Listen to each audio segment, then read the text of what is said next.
What's going on YouTube? Mr. Wheels here once again bringing you another episode of Sports Talk. This is a preview video for the 2014 NHL Eastern Conference Final between Montreal and New York, which starts later on tonight.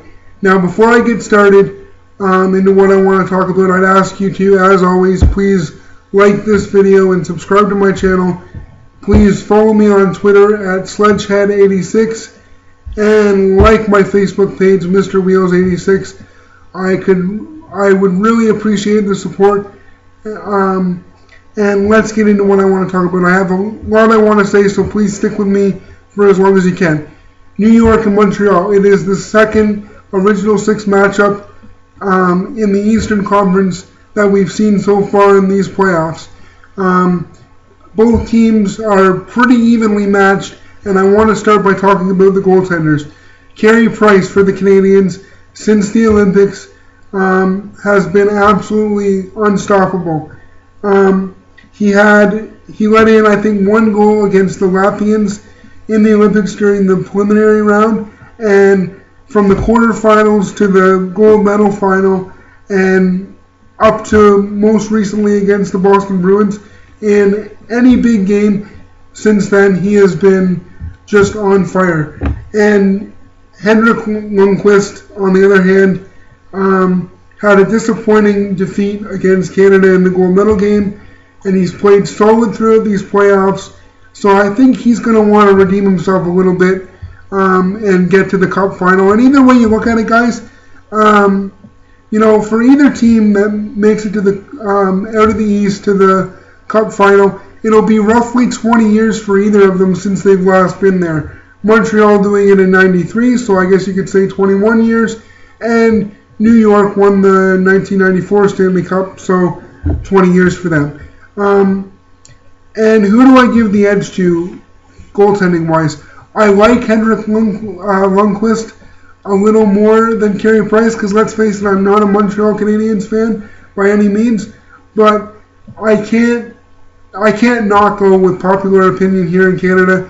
I got to give the edge to Carey Price because he's just been unreal as of late. Defensive-wise, I want to give, defense, these teams are dead even, in my opinion, because if you look at Montreal, they've got, I'm just going to look at the top four defense on each team because that's who's going to be playing the most.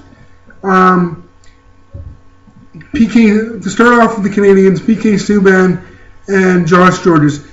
Subban is your offensive guy in that tandem. He's your puck mover. Gorges is the stay-at-home defenseman, and they shut a lot of teams down. The top players on opposing teams get shut down by Subban and Gorges when they're on their game. And Montreal has a solid second-line defensive pairing in Andrei Markov and Alexei Emelin, where, that's who I would say is going to be the second-line pairing for Montreal in this conference final. Now, New York counters pretty solidly with Dan Girardi and Ryan McDonough as their top pairing, and those guys are the main shutdown pairing for New York, and they shut down Crosby and Malkin in the conference semifinals. So Montreal, they like to use their speed, but they're going to have their hands full because, let's face it, Montreal is a good team, but they don't have the offensive firepower that Pittsburgh had, and New York, you can't, this conference semifinal between New York and Pittsburgh went 7 games, but New York shut Crosby and Malkin down.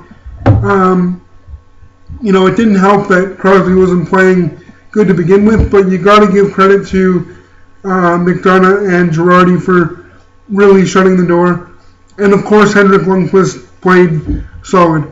The second line pairing for New York, I would have to say it's going to be Mark Stahl and Anton Stroman. I have a feeling they're going to work the same kind of way that Subban and Gorges. Stroman is going to be your puck mover in that tandem, and Mark Stahl is going to be more of he's going to have more of a defensive role. He's the bigger guy. He's going to block shots and be a stay-at-home defenseman. Forward, like when you look at the forwards for both teams, this is where I would kind of give an edge to Montreal because they've been getting a better effort throughout their lineup, I think, overall, and they've got speed. I really expect to see a good series from Gallagher, and Max Pacioretty needs to step up and contribute a little more.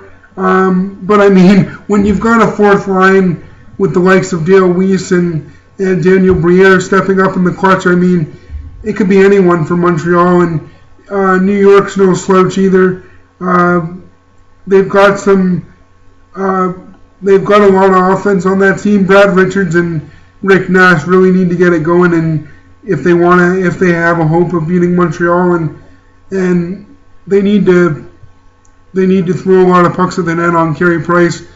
Rick Nash especially, he's disappointed me so far in these playoffs.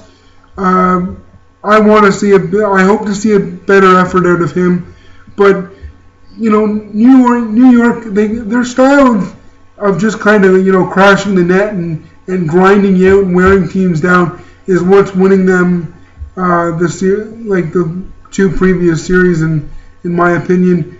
So they're gonna need to continue to do that, but they're gonna have a tough time containing Montreal's speed. Montreal doesn't have a lot of size, but their speed and speed alone can beat teams. Just that fast pace that they're able to play at, you know, is enough when you've got a guy like Carey Price in that. It's going to be a great series. My prediction is, I'm going to say I want to see a rematch of the '93 final. So I'm going to say Montreal in 7. And they're going to go on to face the LA Kings. And hopefully we're going to have an opposite of the '93 final. And LA will hopefully beat Montreal. But, you know, I'll talk about that in another video another time. Thanks for watching. As always, please like this video and subscribe to my channel. I'll see you next time.